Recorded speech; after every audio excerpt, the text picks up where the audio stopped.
ક્યારેક એવું બને છે કે કોઈ એક વ્યક્તિનું જીવન કરોડો લોકો માટે આશા અને પ્રેરણા બની જાય છે. તો આજે આપણે એવા જ એક યુગપુરુષ ડૉક્ટર એપીજે અબ્દુલ કલામની અસાધારણ સફરને થોડી નજીકથી જાણીશું. તો ચાલો શરૂઆત કરીએ એ ઓળખથી જેણે આખા દેશને ગર્વ કરાવ્યો. Missile man. આ માત્ર એક ઉપનામ નથી, પણ એક એવી તાકાતની કહાણી છે જેણે ભારતની સુરક્ષાનો નકશો જ બદલી નાખ્યો. આ બિરુદ મળ્યું એ દ્રષ્ટિને જેણે સ્વદેશી ટેકનોલોજીના સપનાને હકીકતમાં ફેરવ્યું.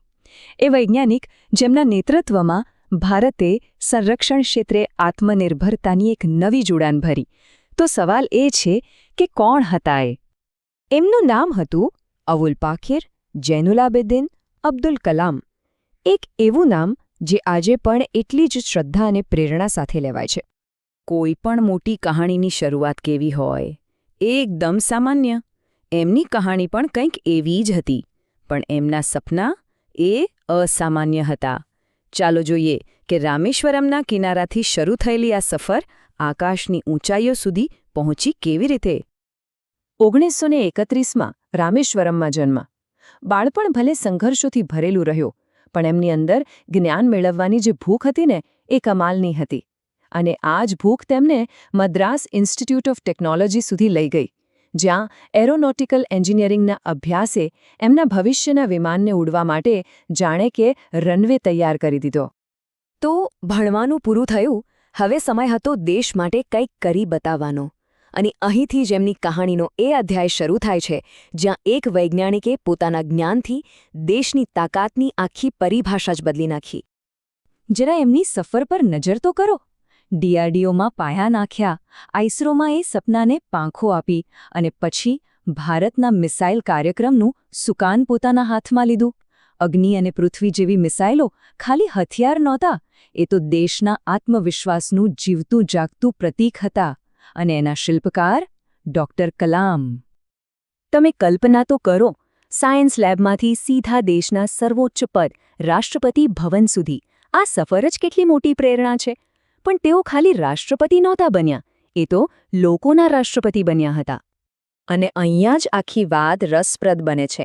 જ્યાં સામાન્ય રીતે બધી ઔપચારિકતાઓ હોય, ત્યાં ડૉક્ટર કલામે રાષ્ટ્રપતિ ભવનના દરવાજા કોના માટે ખોલ્યા ખબર છે? દેશના ભવિષ્ય માટે, એટલે કે વિદ્યાર્થીઓ માટે. એમનું માનવું એકદમ સ્પષ્ટ હતું. મજબૂત રાષ્ટ્રનું નિર્માણ વર્ગખંડોમાં થાય છે, રાજમહેલોમાં નહીં. તો વર્ષ 2002થી 2007, આ 5 વર્ષ માટે તેઓ બન્યા ભારતના 11મા રાષ્ટ્રપતિ. અને આ કાર્યકાળ ઇતિહાસમાં કેમ યાદ રહી ગયો? કારણ કે એણે રાષ્ટ્રપતિ ભવન અને સામાન્ય માણસ વચ્ચેનું અંતર જ મિટાવી દીધું.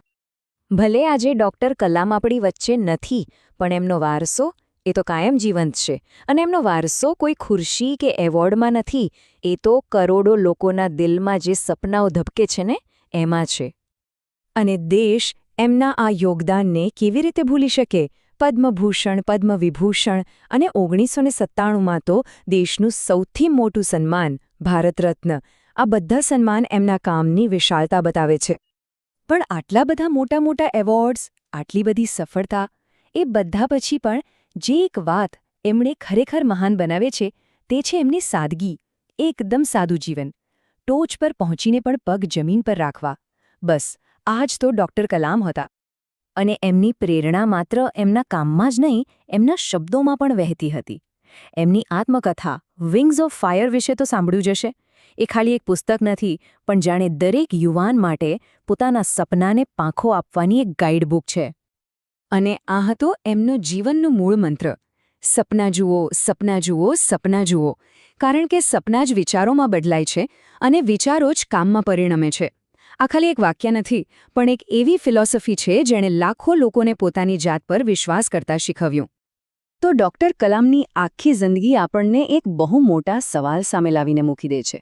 જો એક સામાન્ય ઘરમાં જન્મેલા છોકરાનું સપનું આખા દેશનું ભવિષ્ય બદલી શકતું હોય, તો જરા વિચારો, આપણું એક સપનું શું કરી શકે છે? બસ આ જ વિચાર સાથે આજની આ વાત અહીં પૂરી કરીએ.